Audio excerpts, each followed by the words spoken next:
உலக வரைபடத்தில் ஒரு சின்ன பகுதி போல தோன்றினாலும் அதன் பின்னால் ஒளிந்திருக்கும் அரசியல் சதுரங்கமும் வல்லரசுகளின் ரகசிய வியூகங்களும் உலகையே உலுக்கிக் கொண்டிருக்கின்றன. இந்தோ பசிபிக் பிராந்தியம் என்பது வெறும் புவியியல் பகுதி அல்ல, அது ஒரு பெரும் அதிகார போட்டியின் களம். ஆசிய பசிபிக் என்ற பாரம்பரிய வரையறையிலிருந்து இந்திய பெருங்கடலின் மூலோபாய முக்கியத்துவத்தை உள்ளடக்கி இந்தோ பசிபிக் என்ற கருத்துரு உருவானது. இது உலகளாவிய பாதுகாப்பு மற்றும் பொருளாதார கண்ணோட்டத்தில் ஒரு குறிப்பிடத்தக்க மாற்றத்தை குறிக்கிறது.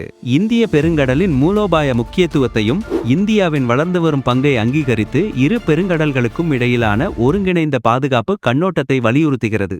ஆனால் உண்மையில் இங்கே யார் யாருக்கு எதிராக நிற்கிறார்கள்? ஏன் இந்த பிராந்தியம் இவ்வளவு முக்கியத்துவம் பெறுகிறது?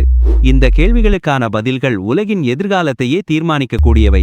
இந்தோ பசிபிக் எனப்படும் இந்த களம் இந்திய பெருங்கடலையும் பசிபிக் பெருங்கடலையும் இணைக்கும் ஒரு பரந்த புவியியல் பகுதி. ஆப்பிரிக்காவின் கிழக்கு கடற்கரையில் தொடங்கி அமெரிக்காவின் மேற்கு கடற்கரை வரை நீளும் இந்த பிராந்தியம் உலகின் 2/3 பங்கு பொருளாதாரத்தையும் பாதிக்கும் மேற்பட்ட மக்கள் தொகையையும் கொண்டுள்ளது. குறிப்பாக 3.5 பில்லியனுக்கும் அதிகமான மக்கள் இங்கு வசிக்கின்றனர். உலகளாவிய மொத்த உள்நாட்டு உற்பத்தியில் சுமார் 60 விழுக்காடு பங்களிப்புடன் இந்த பகுதி உலக பொருளாதாரத்தின் முக்கிய மையமாக திகழ்கிறது. உலகின் மிகப்பெரிய வர்த்தக பாதைகள், குறிப்பாக மலாக்கா நீரிணை, லோம்போக் நீரிணை மற்றும் சுண்டா நீரிணை போன்ற மூலோபாய முக்கியத்துவம் வாய்ந்த கடல்வழி போக்குவரத்துகள் அனைத்தும் இந்த பகுதியில்தான் அமைந்துள்ளன. இவை வெறும் கடல்வழி பாதைகள் மட்டுமல்லாமல் உலக வர்த்தகத்தின் உயிர்நாடியாகவும் எரிசக்தி விநியோகத்தின் முக்கிய தமனிகளாகவும் திகழ்கின்றன. உலகளாவிய கடல்சார் வர்த்தகத்தில் சுமார் 60 விழுக்காடு மற்றும் எண்ணெய் போக்குவரத்தில் 60 விழுக்காட்டுக்கும் அதிகமானவை இந்த நீரிணைகள் வழியாகவே நடைபெறுகின்றன. இது உலக எரிசக்தி பாதுகாப்பிற்கும் விநியோகச் சங்கிலிகளின் நம்பகத்தன்மைக்கும் இன்றியமையாதது. அதனால்தான் உலக வல்லரசுகள் அனைத்தும் இந்த களத்தில் தங்கள் ஆதிக்கத்தை நிலைநாட்ட துடித்துக் கொண்டிருக்கின்றன. இந்தோ பசிபிக் மூலோபாயம் உருவானதற்கான அடிப்படை காரணம் சீனாவை சுற்றியுள்ள அரசியல் மற்றும் பொருளாதார நகர்வுகள்தான். இந்தோ பசிபிக் என்ற கருத்துருவை முதலில் 2007ஆம் ஆண்டில் அப்போதைய ஜப்பானிய பிரதமர் ஷின்சோ அபே தனது கன்ஃப்ளூவன்ஸ் ஆஃப் தி டூ சீஸ், அதாவது 2 கடல்களின் சங்கமம் என்ற உரையில் முன்வைத்தார். பின்னர் 2016ஆம் ஆண்டில் சுதந்திரமான மற்றும் திறந்த இந்தோ பசிபிக் என்ற கோட்பாடாக இது வலுப்பெற்றது. அமெரிக்கா 2017ஆம் ஆண்டில் இந்த மூலோபாயத்தை அதிகாரப்பூர்வமாக ஏற்றுக்கொண்டது. கடந்த சில பத்தாண்டுகளில் சீனா ஒரு மாபெரும் பொருளாதார மற்றும் இராணுவ சக்தியாக வளர்ந்துள்ளது.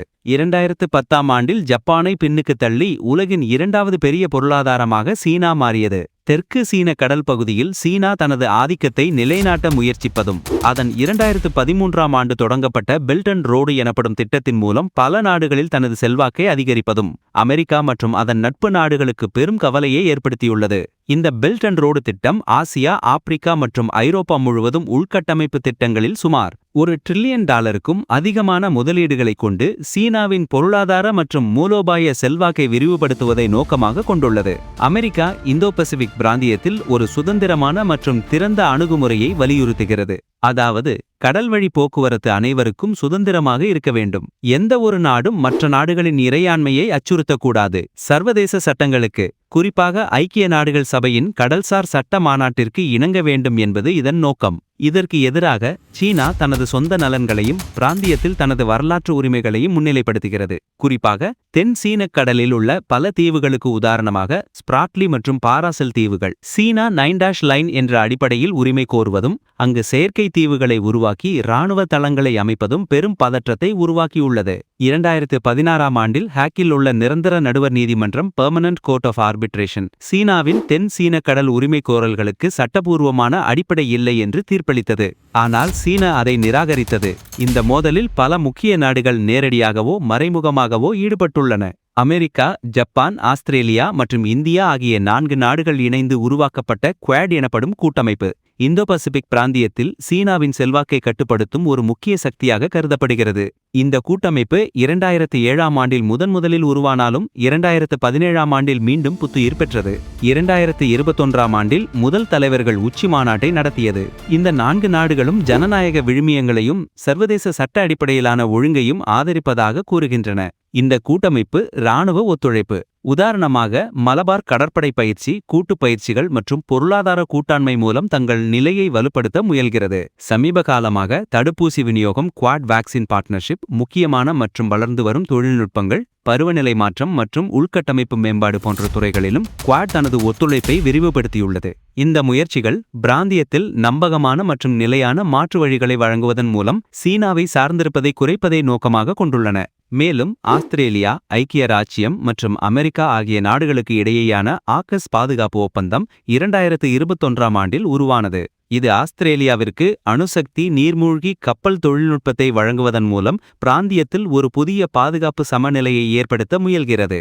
அமெரிக்கா, ஜப்பான், தென் கொரியா, பிலிப்பைன்ஸ் மற்றும் ஆஸ்திரேலியா ஆகிய நாடுகளுடன் இருதரப்பு பாதுகாப்பு ஒப்பந்தங்களையும் கொண்டுள்ளது. மறுபுறம் சீனா தனது பொருளாதார பலத்தையும் இராணுவ சக்தியையும் பயன்படுத்தி பிராந்தியத்தில் தனது ஆதிக்கத்தை நிலைநாட்ட முயற்சிக்கிறது. பாகிஸ்தான் குவாடர் துறைமுகம், இலங்கை ஹம்பன்தோட்டா துறைமுகம், மியான்மர் கியாக்பியூ துறைமுகம் மற்றும் பங்களாதேஷ் போன்ற நாடுகளுடன் சீனா நெருங்கிய உறவுகளை பேணுகிறது. இந்த நாடுகளின் துறைமுகங்கள் மற்றும் உள்கட்டமைப்பு திட்டங்களில் சீனா பெருமளவில் முதலீடு செய்துள்ளது. இது கடன்பொறி ராஜதந்திரம் என்று சில விமர்சகர்களால் அழைக்கப்படுகிறது. ஏனெனில் சிறிய நாடுகளுக்கு அதிக கடன் சுமையை ஏற்படுத்தி அவற்றின் மூலோபாய சொத்துக்களை கட்டுப்படுத்த சீனா முயல்கிறது என்ற குற்றச்சாட்டும் உள்ளது. மக்கள் விடுதலை இராணுவ கடற்படையை நவீனமயமாக்குவதன் மூலம் சீனா தனது கடற்படை வலிமையை விரைவாக அதிகரித்து வருகிறது. உலகிலேயே மிகப்பெரிய கடற்படையாக வளர்ந்து பல விமானம் தாங்கி கப்பல்கள் மற்றும் அதிநவீன போர்க்கப்பல்கள் அடங்கும். இந்திய பெருங்கடலில் அதன் முதல் வெளிநாட்டு இராணுவ தளத்தை ஜிபூட்டியில் அமைத்துள்ளது. இந்தியாவை பொறுத்தவரை இந்தோ பசிபிக் மூலோபாயம் மிகவும் முக்கியமானது. இந்திய பெருங்கடலில் சீனாவின் அதிகரித்து வரும் இருப்பு இந்தியாவின் பாதுகாப்புக்கு அச்சுறுத்தலாக கருதப்படுகிறது. அதனால்தான் இந்தியா தனது சொந்த கடல்சார் நலன்களை பாதுகாப்பதற்கும் பிராந்தியத்தில் ஒரு சமநிலையை உருவாக்குவதற்கும் முயற்சி செய்கிறது. இந்தியாவின் லுக் ஈஸ்ட் கொள்கை ஆக்ட் ஈஸ்ட் கொள்கையாக மாறியது. இது இந்தோ பசிபிக் பிராந்தியத்துடனான இந்தியாவின் ஈடுபாட்டை மேலும் வலுப்படுத்தியது. மேலும் இந்தியாவின் பிராந்தியத்தில் அனைவருக்கும் பாதுகாப்பு மற்றும் வளர்ச்சி என்ற தொலைநோக்கு பார்வை இந்திய பெருங்கடலில் பாதுகாப்பு மற்றும் ஒத்துழைப்பை மேம்படுத்துவதை நோக்கமாக கொண்டுள்ளது. அதே சமயம் எந்த ஒரு வல்லரசின் கட்டுப்பாட்டிலும் சிக்காமல் ஒரு சுதந்திரமான வெளியுறவு கொள்கையை பேணவும் இந்தியா விரும்புகிறது. இது அதன் மூலோபாய சுயாட்சிக்கு வழிவகுக்கிறது. ஆனால் இந்த வல்லரசுகளின் போட்டி வெறும் கடற்பரப்புடன் நின்றுவிடுகிறதா, அல்லது இதன் ஆழமான தாக்கம் உலகின் ஒவ்வொரு மூலையிலும் நமது அன்றாட வாழ்விலும் எதிரொலிக்கிறதா? நிச்சயமாக. இந்தோ பசிபிக் பிராந்தியத்தில் நடக்கும் ஒவ்வொரு நகர்வும் உலக பொருளாதாரத்தில் பெரும் தாக்கத்தை ஏற்படுத்துகிறது.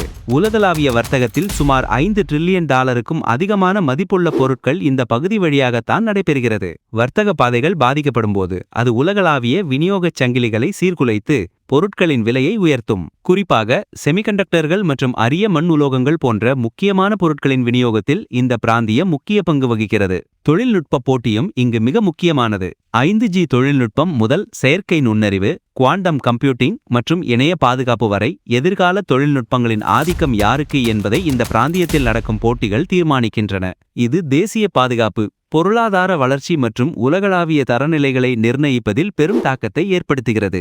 இந்த தொழில்நுட்ப போட்டி உலகளாவிய தரநிலைகள் மற்றும் சந்தை ஆதிக்கம் ஆகியவற்றை மையமாக கொண்டுள்ளது. பருவநிலை மாற்றம், மீன்பிடி மேலாண்மை, கடற்கொள்ளை தடுப்பு மற்றும் பேரிடர் நிவாரணம் போன்ற மனிதநேய மற்றும் சுற்றுச்சூழல் சவால்களும் இந்த பிராந்தியத்தில் ஒத்துழைப்புக்கான அவசியத்தை எடுத்துக்காட்டுகின்றன. சிறிய நாடுகளுக்கும் இந்த பிராந்தியம் ஒரு முக்கியமான களமாக உள்ளது. வியட்நாம், பிலிப்பைன்ஸ், மலேசியா போன்ற நாடுகள் தெற்கு சீன கடலில் சீனாவின் உரிமை கோரல்களால் நேரடியாக பாதிக்கப்படுகின்றன. இந்த நாடுகள் அமெரிக்கா போன்ற பெரிய சக்திகளின் ஆதரவை நாடுவதன் மூலம் தங்கள் பாதுகாப்பை உறுதிப்படுத்திக் கொள்ள முயல்கின்றன. பிலிப்பைன்ஸ் தென் சீன கடலில் சீனாவின் ஆக்கிரமிப்பு நடவடிக்கைகளுக்கு எதிராக சர்வதேச நீதிமன்றத்தில் வழக்கு தொடர்ந்தது.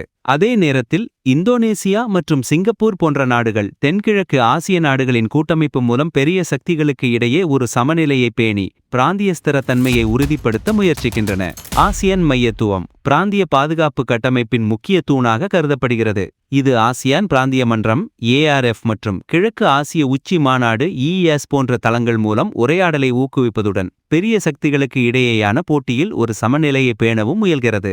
பசிபிக் தீவு நாடுகள் காலநிலை மாற்றம் மற்றும் பொருளாதார சவால்களால் பாதிக்கப்படுவதுடன் புவிசார் அரசியல் போட்டியின் புதிய களமாகவும் மாறியுள்ளன. இந்தோ பசிபிக் பிராந்தியத்தின் எதிர்காலம் உலக அமைதிக்கும் பொருளாதார வளர்ச்சிக்கும் மிக முக்கியமானது. இங்குள்ள பதற்றங்கள் ஒரு முழு அளவிலான மோதலாக மாறினால் அதன் விளைவுகள் உலகையே உலுக்கும். எனவே அனைத்து நாடுகளும் அமைதியான பேச்சுவார்த்தைகள் மூலமாகவும் சர்வதேச சட்டங்களுக்கு உட்பட்டும் செயல்படுவது அவசியம். பல்முனை ஒத்துழைப்பு, வெளிப்படைத்தன்மை மற்றும் சட்டத்தின் ஆட்சி ஆகிய கொள்கைகள் பிராந்தியத்தில் பிராந்தியத்தின் நீண்டகால ஸ்திரத்தன்மைக்கு அடிப்படையாகும். இந்தோ பசிபிக் பிராந்தியம் என்பது வெறும் ஒரு புவியியல் பகுதி மட்டுமல்ல, அது உலக ஒழுங்கின் எதிர்காலத்தை வடிவமைக்கும் ஒரு முக்கியமான களமாகவே தொடர்ந்து இருக்கும். நாம் வாழும் இந்த உலகத்தின் சக்தி சமநிலையை இந்த பிராந்தியத்தின் நிகழ்வுகள் தொடர்ந்து தீர்மானிக்கும்.